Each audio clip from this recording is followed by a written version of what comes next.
جب حسن تھا ان کا جلوہ نما، انوار کا عالم کیا ہوگا جب حسن تھا ان کا۔ سبحان اللہ تو کہہ دیا کبھی آپ کو ایک مرتبہ سبحان اللہ کہیں گے 70 نیکی ملے گی۔ سنا ہے آپ ہر عاشق کے گھر تشریف لاتے ہیں، میرے گھر میں بھی ہو جائے چراغا یا رسول اللہ، میرے گھر میں بھی ہو جائے چراغا یا رسول اللہ۔ حضرات بڑے ہی خوبصورت انداز میں ہماری جماعت کے شاداب شہنشاہ ترنم شاہکار ترنم خلیفہ حضور سرکار طاہر ملت آپ ہوئے شعر و سخن حضرت علامہ قاری اقبال احمد بیگ صاحب اللہ قادری مدرسہ عالی منورانی پرنسپل دارالعلوم مسعودیہ عارفیہ سے آپ قرآن خوبصورت کلام سماعت کر رہے ہیں۔ دل سے دعا ہے کہ اللہ تعالیٰ ان اشعار کے صدقے میں ہم سب کو مدینہ دکھائے۔ ذرا ہاتھ کو اٹھا کے کہہ دیجیے آمین، ذرا دل لگا کے زور سے کہہ دیجیے آمین۔ اصلے کی چاہتے کوثر اپنی امت کو پلائے مصطفیٰ۔ محبوب العلماء بڑے بھائی محترم سلمان صاحب تشریف رکھتے گئے، اللہ تعالیٰ جائز دعا قبول فرمائے۔ اور ایک نام محترم مختار احمد مختار، اللہ تعالیٰ ان کو غریق رحمت عطا فرمائے، ان کے درجات بلند عطا فرمائے۔ جانے کوثر اپنی امت کو پلائے مصطفیٰ، ہم گنہگاروں کو دامن میں چھپائے مصطفیٰ۔ جانے کوثر اپنی امت کو پلائے مصطفیٰ، ہم گنہگاروں کو دامن میں چھپائے مصطفیٰ۔ اور رب کہے گا حشر میں بے شک یہی سرکار سے، رب کہے گا حشر میں بے شک یہی سرکار سے، آپ جس کو چاہیں اس کو بخشوائے مصطفیٰ۔ رب کہے گا حشر میں بے شک یہی سرکار سے، آپ جس کو چاہیں اس کو بخشوائے مصطفیٰ۔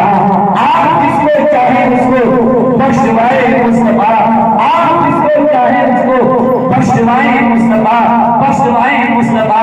حضرات دیکھیے ہماری جماعت کے بہترین شاعر خوش فکر بھائی محترم کریم دانش برکاتی صاحب تشریف لا رہے ہیں، مبارکباد پیش کرتا ہوں، تہہ دل سے شکریہ ادا کرتا ہوں۔ اب آئیے محبت و احترام کے ساتھ میں کچھ دیر کے لیے ہماری جماعت کے بہترین اور اس عظیم الشان مضمون کی صدارت فرمانے والی ذات شخصیت قائد ملت آپ کو شہر کانپور تاجدار مسند قضا نواسہ حضرت علامہ قاری عبدالسمیع علیہ رحمہ حضرت علامہ مولانا الحاج محمد ساقی مدین مصباحی صاحب حضرات تاکہ شہر کانپور کے حضور علیزہ پیش حضور اس وقت کو تشریف لائیں اور آپ حضرات ان سے ملاقات کریں تو آپ کو مدد کر کے تاکہ شہر کانپور کا استقبال کر لیجیے۔ نعرہ تکبیر، برہان کو اٹھا کے نعرہ تکبیر، نعرہ رسالت، جشن عید میلاد النبی، حضور سرکار حضرت شاہ الدین شاہ بابا حضرت علامہ مفتی ساقی مدین کارملا مصباحی قاضی شہر کانپور جلوہ فروز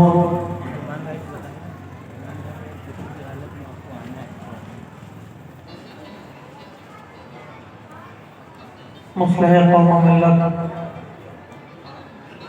حضرت علامہ مولانا مفتی رفیع احمد صاحب قبلہ مدد اللہ علیہ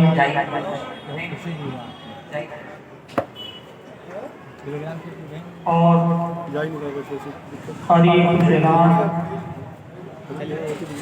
حضرت علامہ قاری عبدالرشید صاحب قبلہ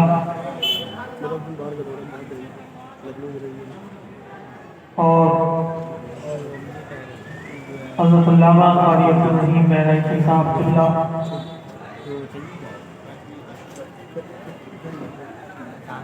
ابھی آپ نے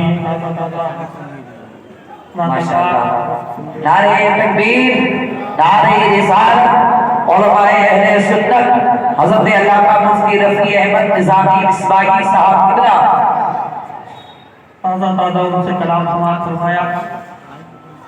حضرت علامہ قاری اقبال بیگ صاحب قبلہ اور عالمی سطح کے شہرت یافتہ شاعر بلبل باغ مدینہ ماشاءاللہ علی جناب محترم المقام کلیم دانش برکاتی صاحب اور انٹرنیشنل نقیب جن سے آپ مقابلہ سماعت فرما رہے ہیں شبیر اشرفی صاحب اور دیگر تمام تر شورا اعظام اور معزز سامعین اکرام، السلام علیکم ورحمۃ اللہ وبرکاتہ۔ وعلیکم السلام ورحمۃ اللہ وبرکاتہ۔ آگے آ جائیے بھائی، آگے آ جائیے۔ الحمدللہ رب العالمین والعاقبۃ للمتقین والصلاة والسلام علی سید الانبیاء والمرسلین وعلی آلہ واصحابہ اجمعین، اما بعد، اعوذ باللہ من الشیطان الرجیم، بسم اللہ الرحمن الرحیم۔ یا ایھا الذین آمنوا اجتنبوا کثیرا من الظن ان بعض الظن اثم ولا تجسسوا ولا یغتب بعضکم بعضا، صدق اللہ العظیم۔ وبلغنا على رسوله النبي الأمين المكين الكريم ونحن على ذلك لمن الشاهدين والشاكرين والحمد لله رب العالمين۔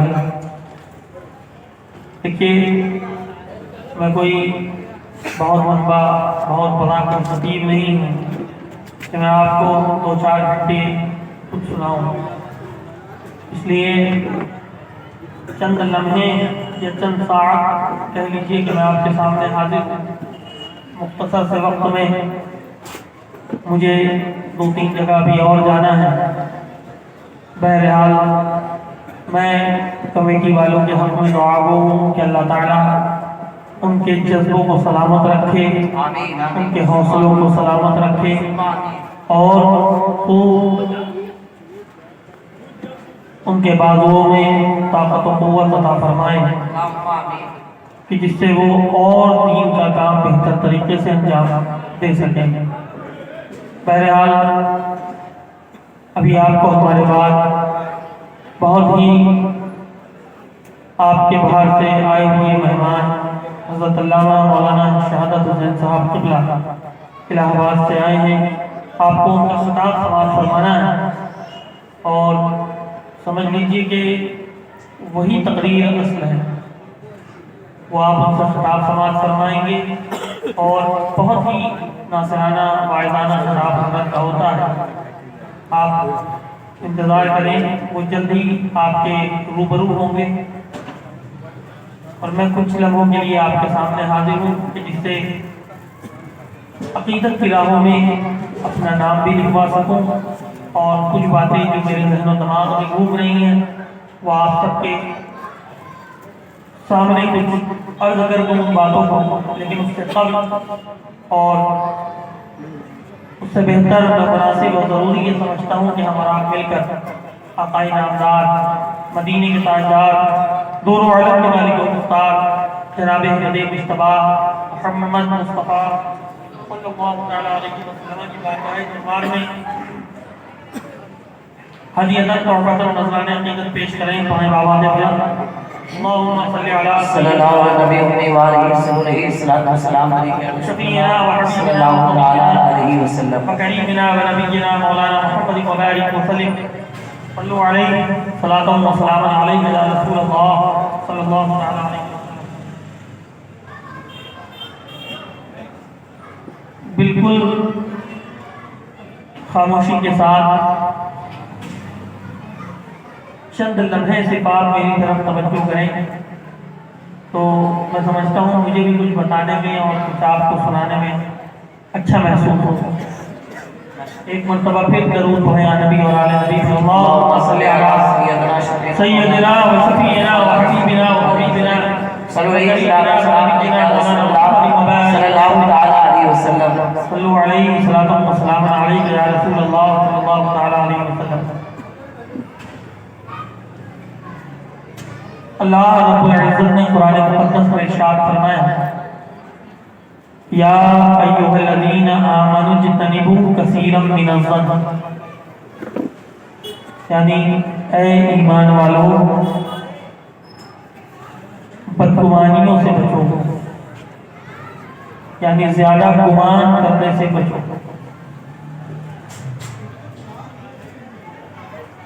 ان بعض الظن اثم کہ جب تم کسی کے بارے میں گمان کرو گے، بعض گمان جو ہیں وہ گناہ ہے، بعض گمان جو ہیں وہ گناہ ہے۔ وَلَا تَجَسَّسُوا، کسی کی جاسوسی نہ کرو، کسی کی ٹوہ میں نہ رہو۔ وَلَا يَغْتَبْ بَعْضُكُمْ بَعْضًا، اور ایک دوسرے پر بہتان تراشی نہ کرو، ایک دوسرے پر الزام نہ لگاؤ۔ اب آپ بتائیں کہ الا ماشاء اللہ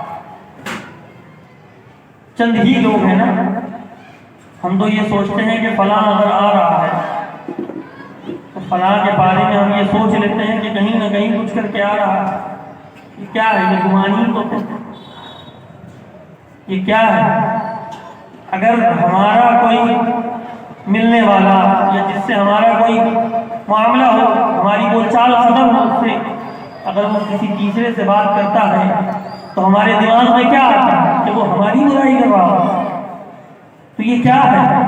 یہ گمان ہے، اور یہ گمانی، یہ بدگمانی جو ہے یہ انسان کو گناہ کی طرف لے جاتا ہے، زبردستی گناہ کی طرف لے جاتی ہے۔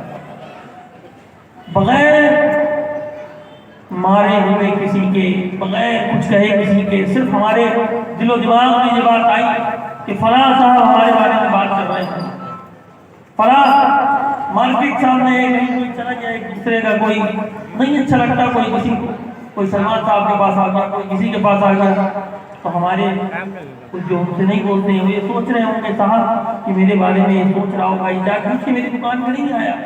کہ ہم گمان کرتے ہیں نا کہ فلاں کی دکان میں نہیں گیا، فلاں کی شہر میں نہیں گیا۔ امام صاحب ان سے بات کرنے میں نہیں، ان سے روائی ہوئی کہ امام صاحب لگ رہا وہی والی بات کر رہے ہیں، کل جھگڑا ہوا تھا۔ یہی تو آدمی کے دماغ میں گمان ہے، اور یہ خیالی، یہ بالکل عقل سے عاری اپنے ہی من میں آیا اور اپنے ہی من میں خود فیصلہ کر بیٹھا۔ اللہ فرماتا ہے ان بعض الظن، یعنی بعض گمان جو ہیں وہ گناہ ہے۔ ولا تجسسوا، کسی کی جاسوسی نہ کرو، کسی کی جیبوں میں نہ ٹٹولو۔ کیا کہ اس کی جیب میں اتنا روپیہ ہے، کہ اس کے کاروبار میں اتنا روپیہ ہے؟ جاسوسی نہ کرو کسی کی۔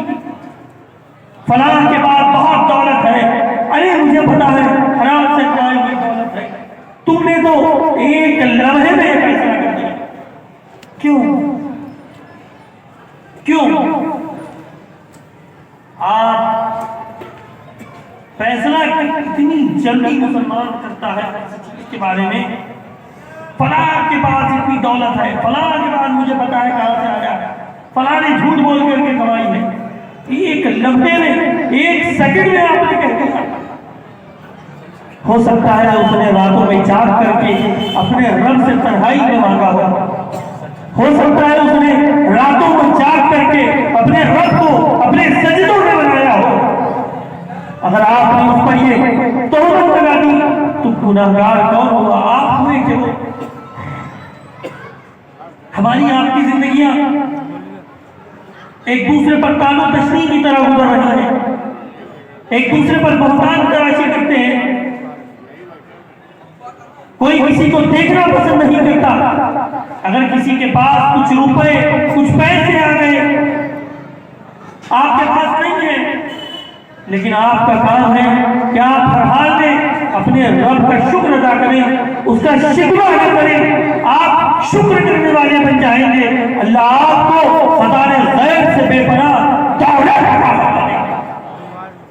لیکن ہم تو زمانے بھر ہم کو کتنا بھی مل جائے اس کے باوجود ہم شکوہ کرتے ہیں، ایک دوسرے کے توڑ میں لگے رہتے ہیں، ایک دوسرے پر لات کرتے ہوئے نظر آتے ہیں۔ کوئی بات ہو گئی تو اس کو درگزر سے کاٹ لیجیے، چھگانے کی کیا ضرورت، لونے کی کیا ضرورت ہے؟ ویسے بھی ہمارے اعمال اتنے اچھے نہیں ہیں، یا آپ کے اعمال اتنے اچھے نہیں ہیں، لیکن ہاں جتنا ہو سکے اچھے کام کریے، جتنا ہو سکے اپنے رب کو اپنے سجدوں میں بنائیے۔ اللہ فرماتا ہے لا یؤمن احدکم حتی یکون ہواہ تبعا لما جئت بہ، یعنی